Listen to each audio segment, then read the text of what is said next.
Hello, everybody, and thank you very much for joining us today. For this session, we have two work integration social enterprise teams, one from the Simon Fraser University and the other from the University of Manitoba. For the Simon Fraser University team, we have Dr. Peter Hall and Lindsay Simpson, who are currently conducting research on workforce integration social enterprises for marginalized youth in Vancouver. Lindsay is an anthropologist who worked on youth course transitions and will be discussing how and why social enterprise practices impact marginalized youth. And Peter is an economic geographer and planner who has worked on development in rural contexts and will be discussing the similarities in social enterprises between urban and rural areas. For the university team, we have Dr. Shirley Thompson and Baba Oni. Dr. Shirley Thompson is the professor at the University of Manitoba's Natural Resource Institute and is the principal investigator for the Minubima-Dazuan Partnership. This partnership is funded through a 6-year talent grant and provides post-secondary educational programming and funding for First Nation students through community-led, entry-level, sustainable housing certificates and other project-based programming. Baba Oni is a graduate student at the University of Manitoba's Natural Resource Institute. He is currently researching the impact of community-led capacity building across Canada. This research will be useful in guiding government sponsorship for Indigenous communities and assist in the modification of community-led capacity building strategies. I'm now going to pass it over to you, Shirley, to begin our session. I'll get you to share our screen and whenever you're ready. Welcome. Thank you so much, Nicole. Before we begin, I'll share a territorial statement for the U of M folks, the University of Manitoba. We're on Treaty 1 territory, and my computer gets its electricity from Treaty 5 territory to the north, and our water here in Winnipeg is from Treaty 3 territory. We recognize the sovereignty of First Nations in this territory, and work together for meaningful change.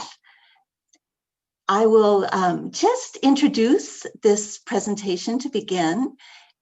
Its focus is on work integration social enterprise. It has a focus on policy as well as marginalized youth. So work integration social enterprises are a policy approach of social enterprise supporting vulnerable community members excluded from the labor market. This profiles a 3-year nationwide. It's actually longer, but we're just midway to evaluate sustainable livelihood outcomes for WISEs, and we'll be focusing on Vancouver and the home building training program in Manitoba's First Nations. Oops. So just to say, this is a nationwide study. It involves 4 teams across Canada, including an Ontario team, which is the largest database of work integration training. Peter Hall, who you'll hear from today, with Lindsay Simpson, myself and Jide One from the University of Manitoba, and our focus is on 3 First Nations communities in Manitoba largely. And Jeff Carabino from Dalhousie University. There's also a further affiliation and data from Jean-Marc Fontaine's SHIRT project in Quebec. So all these teams are sharing a core survey instrument, but they're taking different qualitative approaches. To begin, I want you to imagine, close your eyes and imagine if every community had meaningful jobs for youth where supports and education build youth capacity. And think about whether they could solve youth employment and other health crises, like housing crisis, the food security crisis. To define work integration social enterprises, these are social enterprises that have a social mission to directly support vulnerable community members who are facing exclusion from the labor market. And WISEs can involve producing and selling goods or services, usually in some paid capacity. I'll now turn it over to Peter Hall and Lindsay Simpson to talk about their findings. Thanks very much, Shirley. And I would also like to start by acknowledging that we're on the unceded territories of the Coast Salish people in my particular case, I'm on the territories of the Kite people in the city of New Westminster. So what we wanted to talk about today was some of the emerging findings from the work that we've been doing with, particularly with two social enterprises that are workforce integration social enterprises for young people in the Vancouver area. But begin by framing those comments with some observations about where we think that folks in rural communities might want to take lessons, draw inspiration, be aware of cautions that come from social enterprises that operate in a highly urbanized context. And so I'm gonna start with providing some of that framing, and then I'm gonna hand over to Lindsay, and she'll talk about the specific findings that we have had to date in the study. And I have to say, Shirley, if you could advance, please. My perspective on social enterprises and on the potential learning that can happen across the sort of urban-rural divide comes really from work that I did with a colleague, Peter Elson, to try to survey social enterprises right across Canada. And so in 2014 and 15, we conducted surveys of social enterprises in all the provinces and territories with the exception of Quebec. And we're able to secure through that process, working with organizations such as SEDNet and in Alberta with the Farmers Market Society, which are important local social enterprise organizations, working with co-op organizations in Atlantic Canada, etc. So working with local organizations in order to conduct the survey across Canada, we were able to collect a representative sample of 1,350 responding organizations during that time, using the definition of social enterprise that it's a non-profit organization that sells goods or services in order to achieve blended value and returns that are not merely financial. Although, of course, social enterprises as a category range in what they try to do, and workforce integration social enterprises are just one form of social enterprise. There are social enterprises that are more about the money, in the sense that they might be trying to raise money for the charitable nonprofit that they're part of. Whereas workforce social enterprises, or sometimes what I would also call a multi-purpose social enterprise, is often more about working with an individual in terms of their complicated and multiple needs, and interaction with the market. Selling and trading in the market is a part of the work that they do, but it's almost invariably not just about trying to make money. So next slide, please. So the survey allowed us to draw some comparisons between urban and rural social enterprises. And I think one key kind of takeaway is that there are not really that many differences between urban and social enterprises. Social enterprises are all trying to do something a little bit different from private businesses, in the sense that they are typically trying to sell multiple goods and services in order to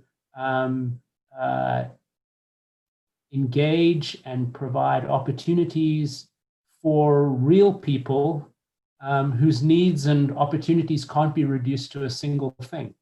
Okay, if you're a bakery, you sell bread, and you get up in the morning and you make bread and you sell bread and you try and make money selling bread.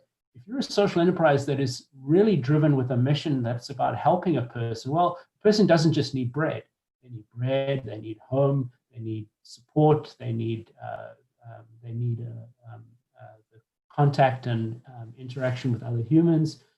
People have complicated multiple needs.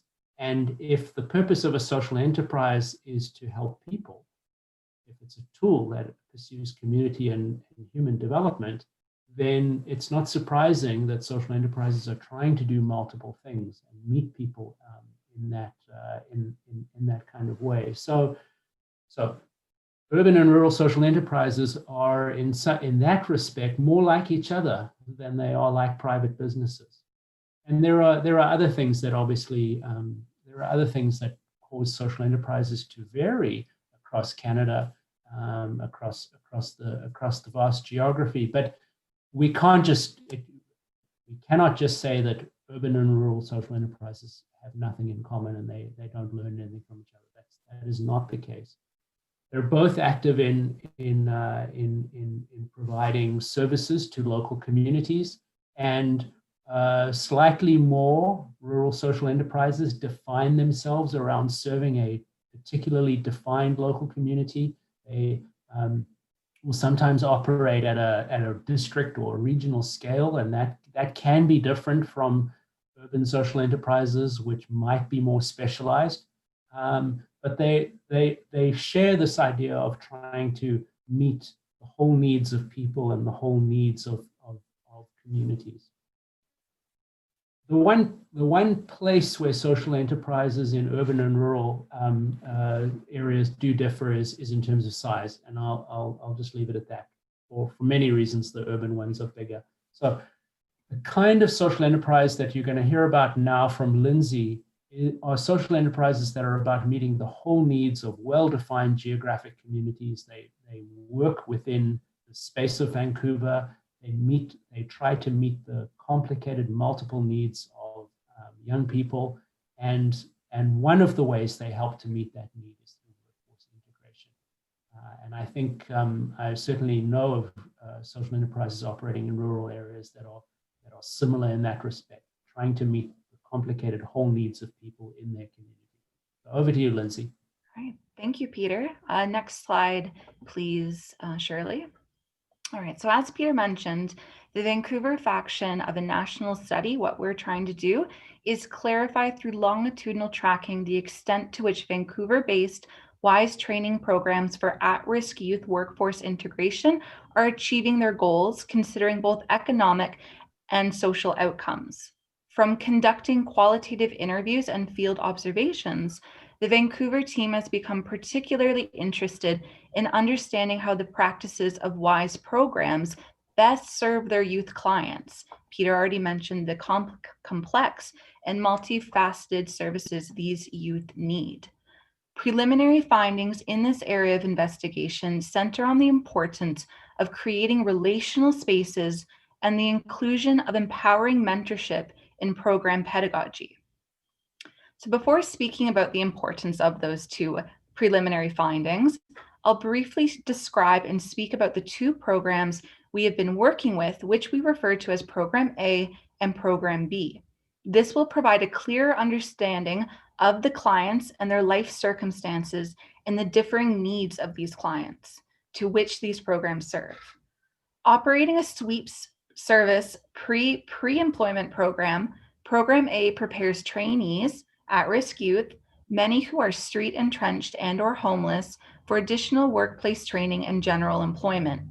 Program A has no standard length of time, and attendance is voluntary, meaning that clients receive an honorarium if they attend work, which includes performing street beautification and needle pickup services for both the City of Vancouver and health agencies such as Coastal Health Services. Through a case-by-case management system, staff work with clients to help resolve their barriers to employment. The program itself is nested in a larger parent organization that provides extensive additional supportive services such as job fairs, employment networking events, online social networks, support gaining certifications and certification training, life coaching, lunch programs, counseling, peer mentorship support, support finding housing, support accessing addiction recovery programs, support with high school completion programs, and even legal services. Next slide, please. Program B is a youth in care transition program that prepares trainees for future employment and helps them learn life skills to better facilitate their transition into adulthood. The program is a little bit different from Program A and involves 6 weeks of in-classroom instruction for which attendees receive a $150 week honorarium, so $150 per week. The participants also receive life skills training and certification training for serving it right, first aid, food safe level 1, and WMIS. In addition to the 6 weeks of in-classroom instruction, the job placement portion is 8 weeks long, with 40% occurring on-site within the program itself and 60% occurring off-site. This external job placement is based on clients' interest, the proximity of employment to the participant's home, and the availability of employers. Aging out of care poses many difficulties, and social enterprise programs such as Program B help improve their clients' life circumstances. When reflecting on her experience in Program A, Amanda, former client, commented, "Aging out of foster care was a shitty time because I lost all of my support. I had to find housing, I moved out on my own. Nobody taught me how to set up a BC Hydro account. Nobody taught me how to budget or anything, and I got into a lot of debt." Next slide, please. So, WISE programs, as we've illustrated, provide marginalized youth having trouble attaining and or maintaining employment a variety of training services. This includes youth 16 to 25 years old with mental and or physical disabilities, limited schooling and job training experience, ex-offenders, and people marginalized because of race or recent immigration. Sourced from multiple interviews, the importance of creating relational spaces and companionship within programs targeted towards marginalized youth is an essential aspect of WISE programs. A 2018 study of street youth friendships in Victoria, BC, focused on how friendships among street youth actually function as relational spaces capable of managing and mitigating the harsh realities of street life. Relational spaces are places of refuge, resource, social interaction, and safety when there is an absence of family and or state. It is within these spaces that youth can foster trust, reciprocity, and companionship, essential components lessening the harsh realities of living on the margins of what is deemed proper citizenship. Our first preliminary finding in regard to back a slide, please. Thank you. Our first preliminary finding in regard to program structure, policy, and pedagogy centers on the importance of creating these relational spaces within the programs themselves. Observed during recruitment sessions and fieldwork, relational spaces are adaptive measures that provide resource and companionship, giving the marginalized experience of program clients meaningful possibilities. Instead of being policed as citizens out of state, the creation of relational spaces within programs provide youth clients with the social connections in an environment of inclusivity. Through this program, relational spaces can promote and encourage behaviors such as reasonability, reciprocity, loyalty, and community. Next slide. Our second preliminary finding in regard to program structure, policy, and pedagogy centers on the importance of empowering mentorship. Social enterprise staff, particularly program directors and program coordinators, or those better known as the boots on the ground, possess a unique skill set that is optimal for working with at-risk youth. A 2016 survey of 100 social enterprises in Poland found the existence of key competencies and leadership features of social enterprise managers and staff members. Specifically, the characteristics that were most important were personal credibility, integrity, and an ability to generate followers who were committed to the program through framing it in terms of important social values than compared to purely economic terms. Next slide, please. The Vancouver team continues to explore the relationship between participants and program staff, as well as participants' motivation to attach to their communities through giving back in an immediate way, so through street beautification and needle cleanup or pickup, and in a futuristic way through their career aspirations. By leading through example, program staff model behavior and values that can be embodied and adopted by clients. Empowering pedagogy is incorporated into the curriculum design at Program A through staff, client, and client-client mentorship opportunities. Tenured youth can advance through the program and train to become shift leaders, meaning they oversee other youth during the workday. Dylan, a Program A client who I've already spoken about, commented on his current role as a shift leader, a position filled with responsibility he was unable to maintain during his former employment. And I quote Dylan, "When we go out, it's my job to make sure we're both picking up garbage, and I show them how to read the map. We also look for infractions against the city bylaws, regarding garbage bin placement. We write down any infractions we see, and this helps the city because they go out and ticket the bins. So that's an important part of our job."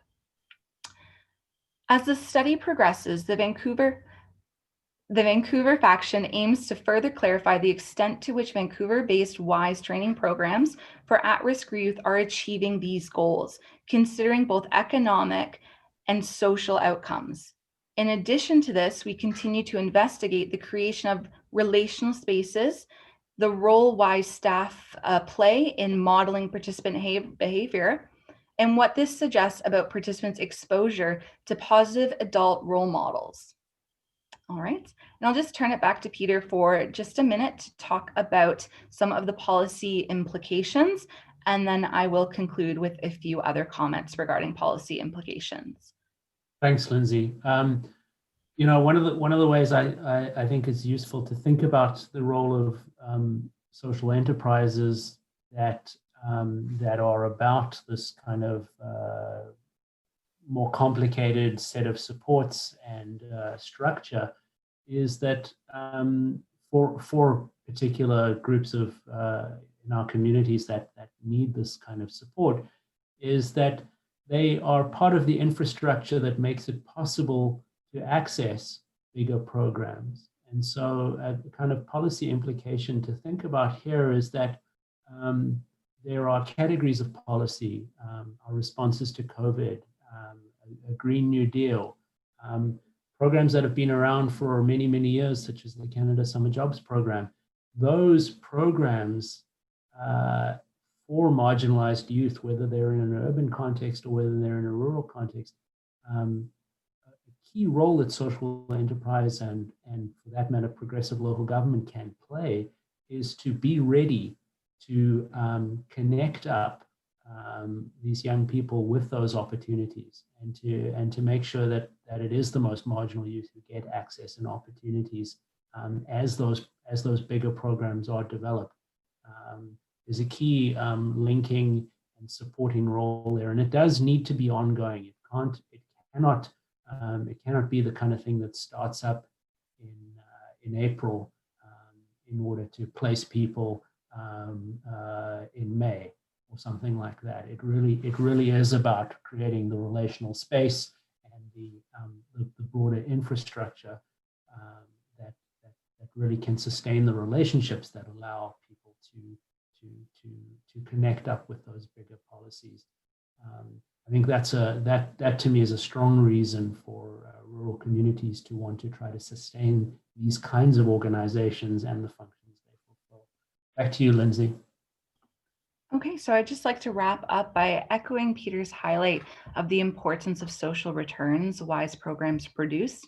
For many of the clients in Program A and B, the life skills they have been taught vis-a-vis these programs and the continued support is critical and essential to their success in reintegrating into the workforce. And these programs quite literally act as a liaison, helping them to reintegrate into that workforce and deal with the challenges, the very complex, multifaceted challenges that are imposed on them by their marginalization. And so while the tendency might be to reflect a little more heavily on economic returns, the youth clients themselves actually stress the importance of the social returns they themselves experience. And so, for instance, a lot of the quotes I've included in today's presentation actually had the clients themselves speaking about and highlighting the benefits of the training programs for the community overall. And can you move to the next slide, please? We'd just like to thank everyone for being here today, and we have provided our contact information for any future questions you may have.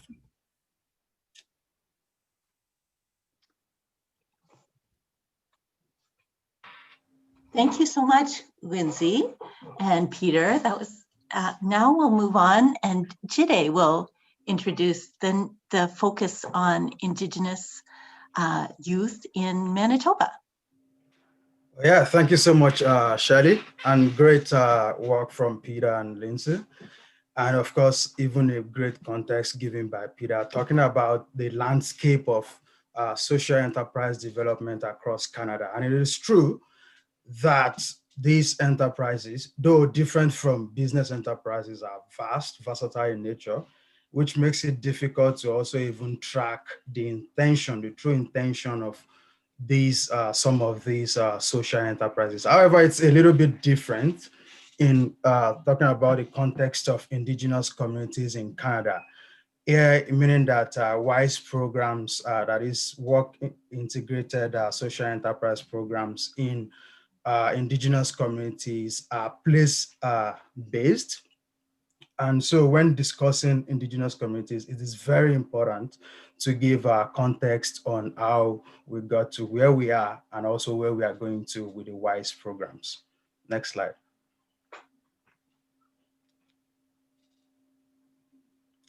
Thank you. So quickly, the Indigenous people of Canada are constitutionally divided into three groups. That is the First Nations, the Métis, and the Inuit, sometimes referred to Aboriginal people, or even popularly known as the Native or the Indian Americans. These people, the Indigenous peoples of Canada, actually have their ways of doing things, thinking, and also talking about their spirituality, until they experience a structural change, which is due to an external force from the settlers here in Canada at the time. And Kent Monkman did a very beautiful job at depicting the disequilibrium scenario experienced by these Indigenous people, where the Royal Canadian Mounted Police were grabbing kids from the reserve, taking them to the residential school, in a bid to enshrine the English culture, systems, and institution into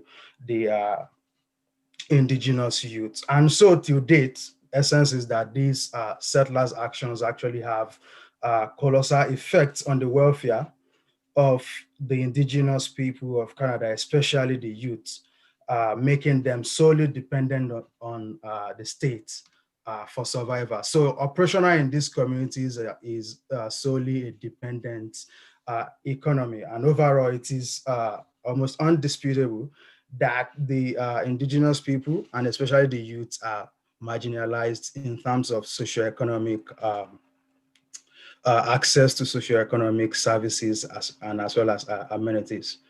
And this, the outcome of all of these structural vulnerabilities are seen in have caused social issues like poor housing conditions, food insecurity, contaminated water supply, and so many other challenges in these communities. Next slide, please. Next.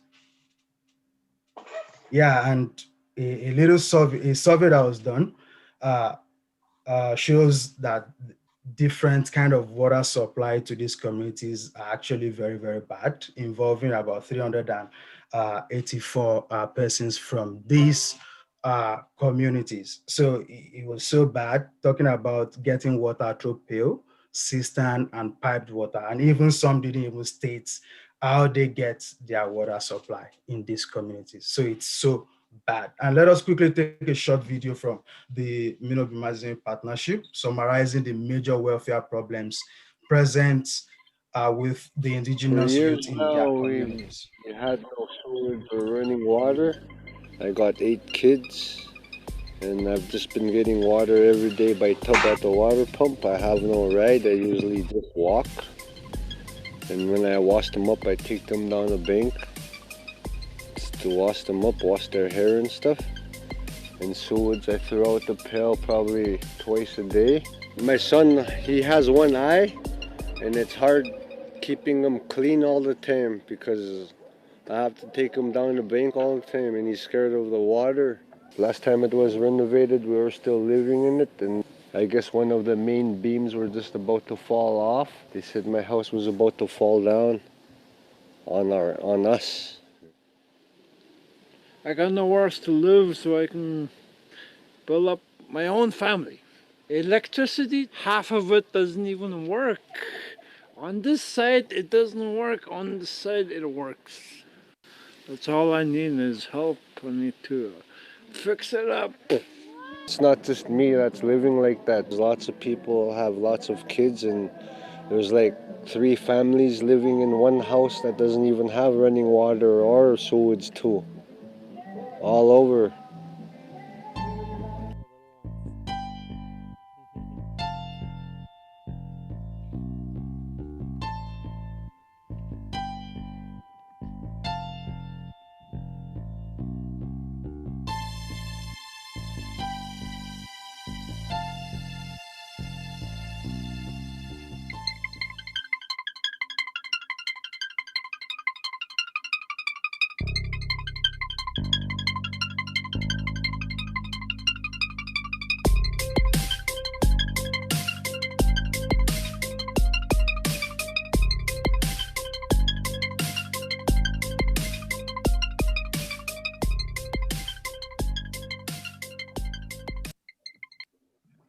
So that was a pre-COVID video, but the housing crisis with COVID is even more dangerous. Go ahead, today. Thank you very much, Shirley. And for some of us wondering, is this really happening in Canada? Yes, it is. And it's not to single Canada out from other countries where we also have Indigenous people. Take, for instance, Australia and some other parts of the world, even in Africa, where you have Indigenous people in South Africa and other places. So again, these issues exist in other places also. But again, it also exists in Canada. And with the youth being the major drivers of community development, it is important to engage this Indigenous youth as part of making plans for resource evaluation and also making long-term community efforts that can help organizations to be more aware of these issues that concerns the younger generations. And so far, so good. All of these youths have been building resilience through land-based transformative capacity building, which is the WISE program we are talking about today. And a quick study was done before even trying to step into this issue to see what's happening with the Indigenous youth in these communities. And the results were so shocking that of these 384 Indigenous youths that were surveyed in these communities with between the ages of 15 to 30, you would find out that over 80% of them are actually unemployed. So it starts that there is a problem mix here, which involves unemployment and also some social problems. So the first call for intervention was involved solving community problems through collective actions and, of course, the work integrated social enterprising system. And so in Manitoba, what we did was to set up a WISE program following the calls for action also from the Truth and Reconciliation Committee, which says that for us to, which quotes that ensure that Aboriginal peoples have equitable access to jobs, training, and education opportunities in the corporate sector, and that Aboriginal communities gain long-term sustainable benefits from economic development projects. And so moving on from this and making it as a launch pad in Manitoba. Next slide.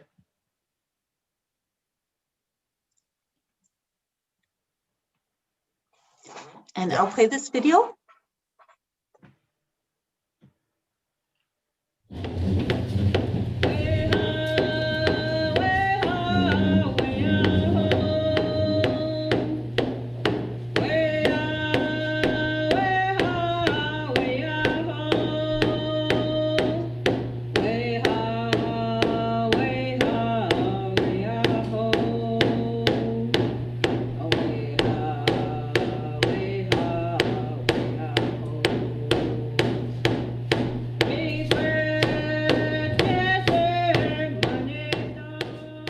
I want people to succeed. That's what I want.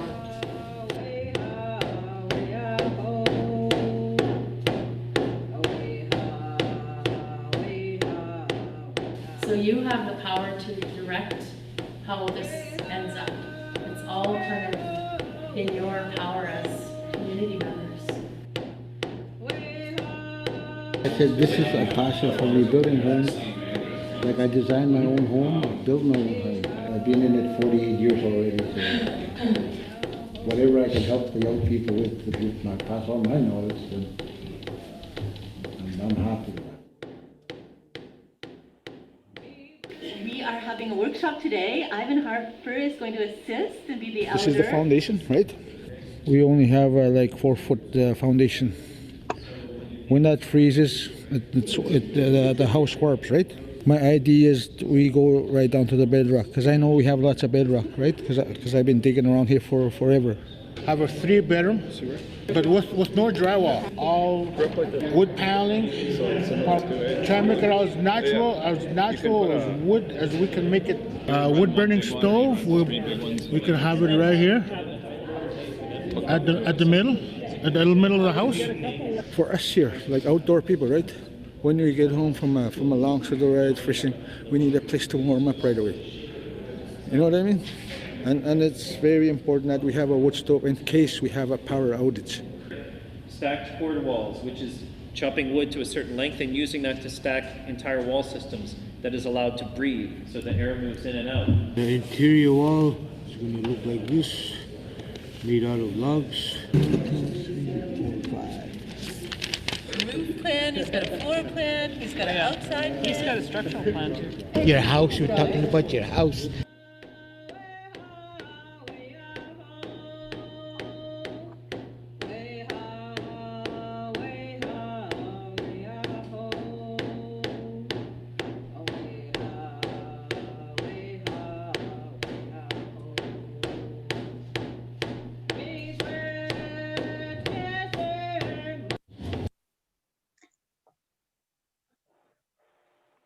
Yeah, stay with me. Thank you very much, Shirley. And you would observe that from the video that it says that the wood is local, with local youth building houses, building healthy and sustainable houses for themselves in this community. And this participatory approach involved the elders providing their expertise, over 48 years expertise or experience in home building to these youth, setting up the foundation right for this program to go on. Very good. And it's important to mention that aside this home building program, there are also other social actions that are as well targeted towards solving all of these community problems. Take, for instance, the food permaculture programs and Indigenous food systems development, where youth from Wasagamak, actually 2 of them, with technical support from the Minobi Madison Partnership, they won a grant of about 500,000 Canadian dollars to develop Indigenous kitchen, which aims to resuscitate the Indigenous food systems. Now, back to the housing development I was talking about. All of this ties to how the community capacity building through the Indigenous Wise program can help to achieve restoration and reconciliation on a broader scope. And guiding this policy development process for the Indigenous Wise programs involved, 1, tracking the program's capacity building outcome. And so far, over about 295 student certificates has been given across different areas, which has to do with wilderness first aids, forestry, lumber grading, small motors, and even job readiness for those that are ready to migrate from the reserve to the city to even get jobs. And we've seen these certificates being used by some of the students in getting safety jobs as well as construction jobs in the city here in Winnipeg. And also the second bit is also trying to develop the policies through research and Indigenous community engagement in these Indigenous communities. And so in doing this, next slide, please. And so in doing this, it was forced to even see how much in terms of the cost that has been programmed or inputted into this social action. And so far it's been a lot, 83% of the total grant has been spent on this development, housing development initiative.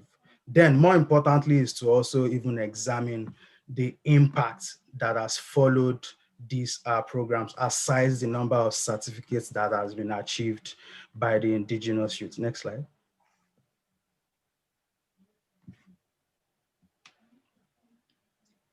And also by the numbers we have, next slide, thank you. Next one, yeah.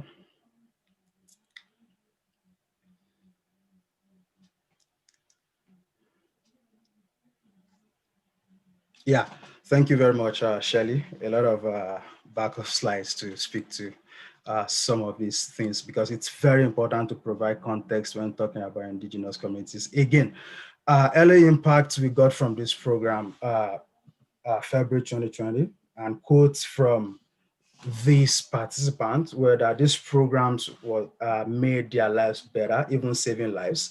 And again, another context that is important is mental health is a very big issue, a very big problem in Indigenous communities, which has driven a lot of youth into drug abuse and a lot of different social vices. So this program has actually helped saving lives. That's understandable, and also improving their skills to understand themselves, even within the community, taught some how to build their houses. And another thing that came out clear from the impact some of the youth mentioned was that the program was taught in the community versus having to move from their communities to the city, which kind of brings a post-traumatic disorder of what happened back in the days where RCMPs had to grab kids from the reserve. So it's kind of still brings the residential school memory. So having this program land-based, Indigenous-led in this community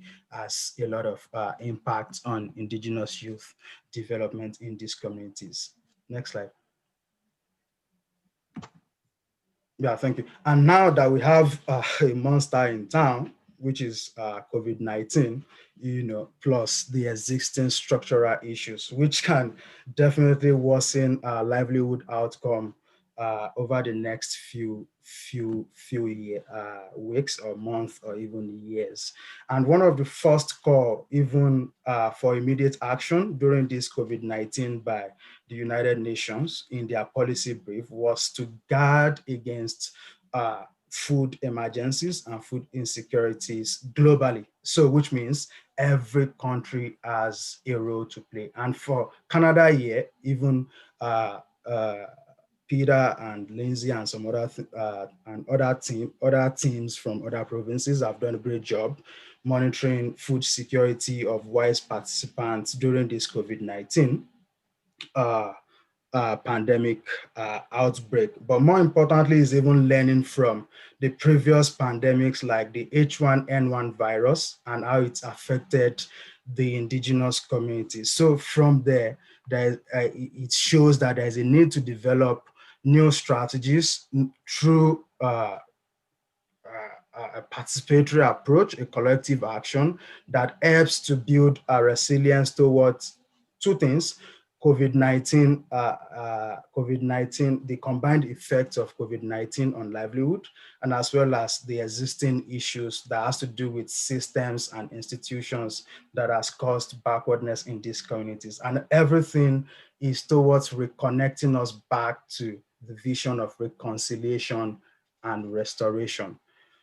And other impacts that we have seen in the food situation is that in this longitudinal survey, looking at the youth, we discovered that in these two communities, the youths in this program, in these communities are actually 100% food insecure. This is to say that none of them are actually food secure. Using the household food security survey module created or used widely in North America to study the household food security across North American countries, that is United States and as well as Canada. So trying to probe further, we divided their food insecurity into two to see on a continuum basis what are these food security insecurity levels. So we had two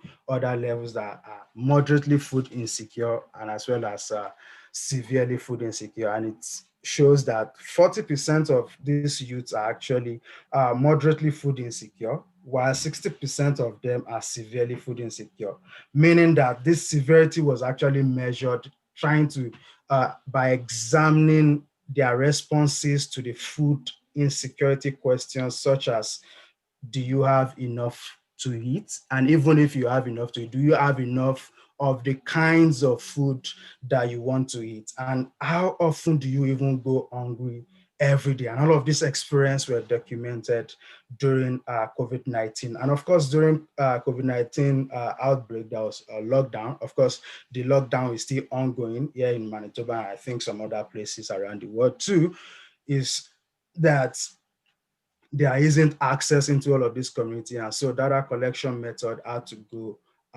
via phone interview. So it was great talking to this youth during this period of lockdown. And also we were able to come see the trends of food insecurity by livelihood assets in this community. And most some of the all of the physical assets that were actually significant involved their housing situation, meaning living with their parent during the COVID-19 outbreak. And it came out clear that most of the people living with their parents had just moderate food insecurity, while a lot of people actually had severe food insecurity, staying alone. And even one of the impacts we saw was the domestic violence aspect of it, which has to do with their marital status. We discovered that during the COVID-19 lockdown, a lot of people, for those that are actually divorced or separated, they had to deal with severe level of food insecurity. And that makes a lot of sense considering household income versus their personal income level when it comes to looking at the financial asset trend of food insecurity. And then on the natural asset side is to say, alternatively, getting food from the corporate stores like the Northern Store in these communities are their alternative food systems, alternative ways by which they can get food through wildlife harvesting. And some of them actually resorted to wildlife harvesting, such as hunting, fishing, and even the partnership, partnership did a great job of sending nets to these communities for fishing during the COVID-19, so they can feed the communities. And also foods were sent to the communities with the band office distributing food to these people. And also, to summarize, I'll let you, Jide, summarize, but I'll come back to this thought is, what should policy be doing? Well, policy should be giving meaningful jobs for youth with supports and education to build youth capacity in every community. And First Nations communities are the most needy in that respect. There are other needy rural communities, but there is a desperate need in COVID with the lack of infrastructure and the lack of housing and the lack of running water. And so then let's consider how policy can solve the youth employment and other health crisis, housing, food security, and the education gap. There are many equity gaps in First Nations. And today,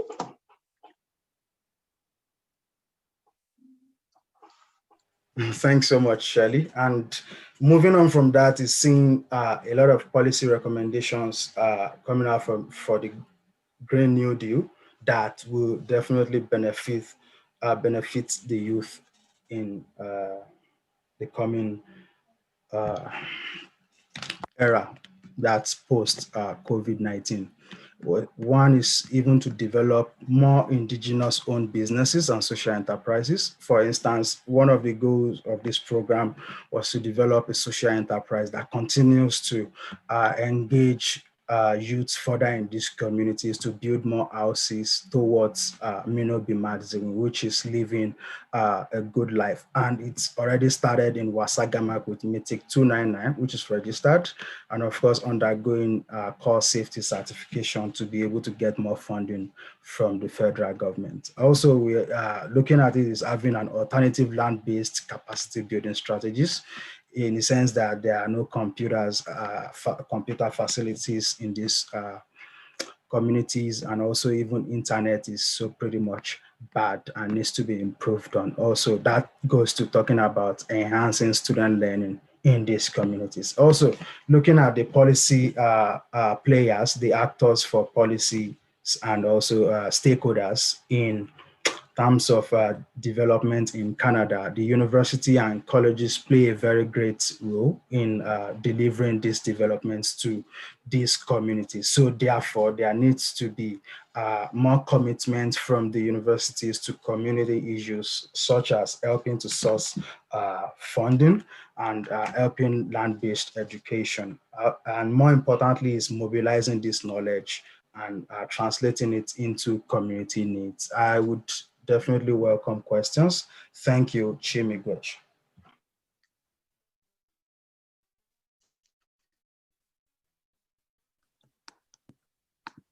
Awesome. Thank you so much, everybody. That was very great and very informative.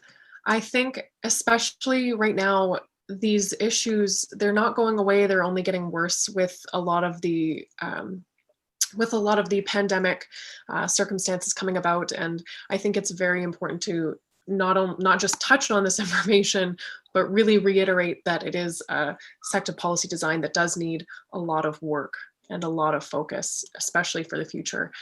These issues have been persisting over generations and decades. And I think now especially with the pandemic, it's becoming more exemplified that these issues need to be addressed in a more realistic sense. And I think this was a very important talk to have, especially in the day and age that we're in right now, for sure. We'll now get started with the Q&A session. There was one question for you, Judy. Aside from the testimonials from the beneficiaries of the WISE programs, are there other metrics that the team has mapped out and has been able to measure the impacts of the WISE programs? That's a very good question. And yes, there are so many, there are other metrics to measure the impact. And so we have a longitudinal survey, which started, we had the baseline collected, that was 2018 before even the program started. And we continue to collect the baseline just about even up to a year when the program started. And now we moved into the follow-up session, which has to do with trying to know what's the impact of these WISE programs on these youths in this community. So this follow-up is definitely going up to 3 years. Currently in the second year of following up with COVID-19 now, we have to definitely improve on the questions which has to do with how COVID-19 also is affecting them in this community. And don't forget that I said now the issues are two. We have COVID-19 to deal with, and we have existing issues to also deal with. So now holistically, how do we combine these two problems to move forward from surviving and then into thriving? So definitely it's a longitudinal research, and we are going to be learning from the process. That's even experiential learning. And from those learning, we'll be building on policies like you have mentioned. It's persisting, and then we'll be solving them continually. So thanks, Jide. And I should note that the inequities of infrastructure, the lack of running water, so a cistern basically has quality and quantity problems that make it unhealthy, but in COVID, it's very unhealthy. And housing, when 23 people are living and taking turns on mattresses, right? So there's inequity problems that, you know, could be solved by youth, right? And it needs supports. There are opportunities in a Green New Deal, right? This should be a priority. We recognize that health is a priority and that we can and should be spending money to correct these areas. And let's build youth capacity at the same time. So build green infrastructure, but also build in youth capacity. And for that, universities and colleges have to, my big policy problem and statement around university and colleges is that they treat First Nations as a different country. So it's all private. There's no subsidies for education, for post-secondary education on reserve. And so it's 4, 5, 6 times as expensive. So it makes education programming, community colleges, very expensive on reserve. Yeah, absolutely. And I think exactly that, using these funds and using all of this research and this data and these resources and using them in the most efficient ways, not just to identify them and notify the problem or identify the problems, but to use the research that's been conducted over the last few years and identify how we can implement change in these communities in the best possible way. Yeah, absolutely. Are there any studies outside of the developed economics to see whether similar trends are observed in developing countries? And is there a success story somewhere in the world that can be learned from? With that consideration. So I would point at some of Dr. Yunus's work in Bangladesh, right? It's a different setting, but it focuses on making finances available to communities, ensuring that everyone has opportunities in every rural environment. So it will be done through different mechanisms, but the goal, the focus that he won a Nobel Peace Prize really points to the need that we do have to focus on social enterprises to serve the needs and provide the basics of infrastructure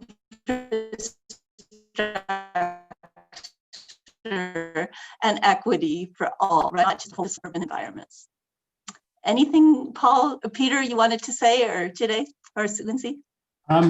I'd just add that there's a very nice book on social enterprise in India, which talks about the hybrid space and focuses on the kind of the mixed public-private role and place of social enterprise.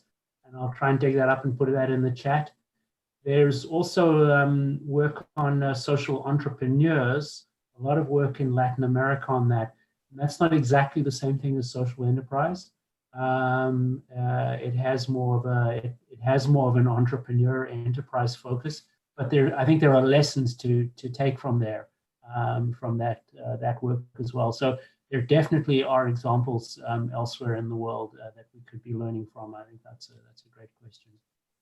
Yeah, thank you so much. And speaking to examples that actually tie with Indigenous communities, of course, there are tons of examples all around the world, and even in Bangladesh, India, as mentioned Peter. And even in Canada, we've had Indigenous communities that have implemented the standing home to standing tree curriculum, and of course, had different impacts from the program. But one thing is key is bringing in structure to these development programs across board. And that is what we are currently doing here in Manitoba, is to develop a structure, a framework for delivering these WISE programs in Indigenous communities all around the world.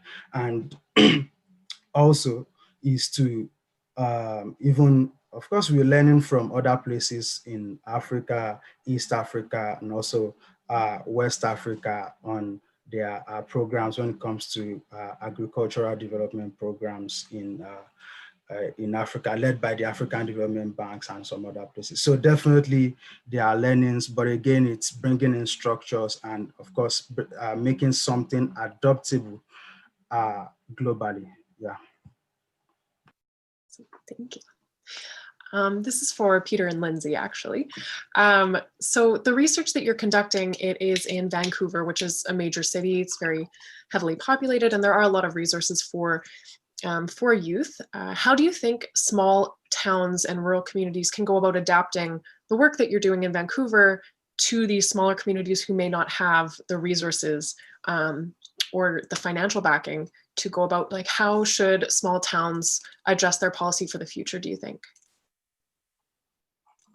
Yeah, great question. I'll take a first stab at it and then pass on to Lindsay.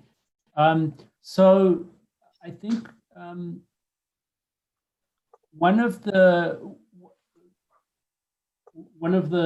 key sort of insights from the social enterprises we've been working with is the way in which they serve as a interaction point for individuals with marginalized individuals with particular needs. It serves as a meeting point or an interaction point where they can connect up with other services and programs, as well as other people, you know, who are like them, and who can mentor each other and connect with each other and support each other. And so if one way of thinking about the problem in rural areas is a question of scale, and that there might not be enough young people to you know, say that a whole organization should exist to cater exclusively to young people in a rural community. One of the things that I have seen in the British Columbia rural small town of Trail, BC, and there are other examples of this, where a social enterprise might have a set of programs that are targeted towards particular groups of people, young people, old people, new immigrants, homeless, etc. So you might have a set of programs that are under the same organization, but there are ways in which those different programs or enterprise streams, if you want to call them that, where they sort of support each other, and so you make up for the scale question that's lacking in a rural context by broadening the scope. And the challenge that comes with that is that then the organization has to manage more different areas that it's working in. And that's not easy. It wouldn't underestimate that for a moment. And I think it is important to make the case to policymakers that part of the infrastructure of rural communities is having public and private and nonprofit institutions that are supported in order to sustain that. So, you know, so that they can keep multiple programs going to meet existing and emerging needs. But otherwise you wouldn't want in a rural area to have just one program and everyone has to fit in it. You know, and that's one of the things that causes young people to leave rural areas, is that you you've all got to fit in. So I think finding that kind of that balance is and thinking about ways that social enterprises, nonprofits, and local government agencies can support each other is part of that that puzzle. Yeah, just to add on and add on to what Peter has mentioned, what we have seen with Program A and Program B, more particularly Program A, is the need, fulfilling the need of the service being provided, and not only benefiting the community, the urban core of Vancouver, downtown, but the sort of secondary aspect of it, it being very self-fulfilling, providing a sense of ownership, of knowledge and pride for the clients themselves, who acknowledge and recognize the value of the service being provided, not just for themselves, but for the larger community. But as Peter mentioned, with a smaller population in a rural area, that does become a challenge. But that's just sort of an insight or a comment to make on that. Absolutely. What do you believe can be done to extend the catchment of WISE's policy to include organizations outside of the social enterprise circle in a bid to further enlarge percentage integration of valuable peoples such as long-term movement? I do think universities, colleges can play and should play an important role here. Is, you know, we used to have community colleges. Now, actually, even the big one here in Winnipeg took community out of their name. So often community colleges work with communities and try to develop the skills as well as the infrastructure to serve it. I think there could be a continued role of that by having more internships with both municipalities, with First Nations, with businesses on socially beneficial issues, right? So that becomes a kind of hybrid where it's bringing the social to another organization, whether it be a social enterprise, you know, a government organization, or a private organization to improve aspects around the environment, for example, or bring in environmental or human rights policies, you know, to work on this, on the beneficial or the social aspects of it. So yes, I think there's a huge role for universities and colleges, but they have to be able to work with communities, and they have to be responsive to communities and allow communities to lead. And then there'll be lots more opportunities for jobs. And it, you know, my text now is an example, and they went to the undergraduate and SHRC is as well, where it's funding entry level positions, because that's the marginalized youth. So I was able to fund stipends, $1,000 per month for people to work in communities through SHRC. SHRC only previously had provided funding for graduate students. So that entry level work funded is a huge step. That it could focus on marginalized youth is brilliant, and it provides so many alternatives and so many supports within educational system, right? It has, you know, it has in place elders, it has in place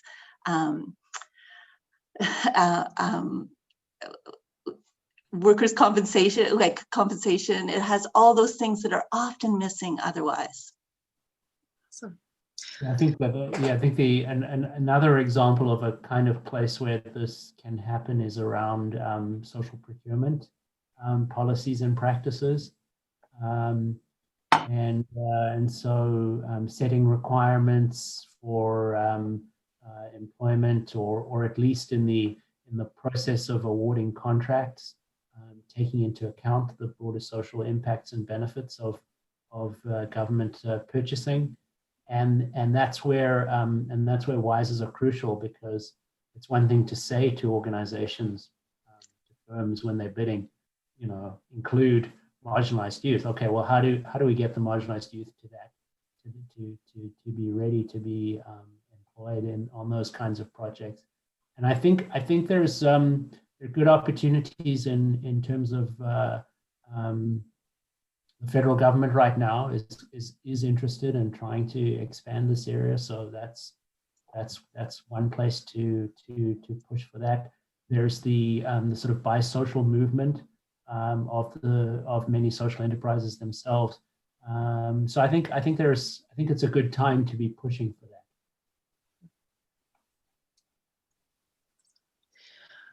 Unfortunately, that's all the time we have today for questions. I know that there were a few more questions remaining, but please feel free to email our panelists today. I would like to thank all of our great panelists once again. This is really, really important information, and I think that it can't be discussed enough right now. So thank you again for sharing your time with us. I know everything's been very busy for you all. And thank you so much for our audience for attending and participating. Have a great rest of your day, everybody. Thank you very much.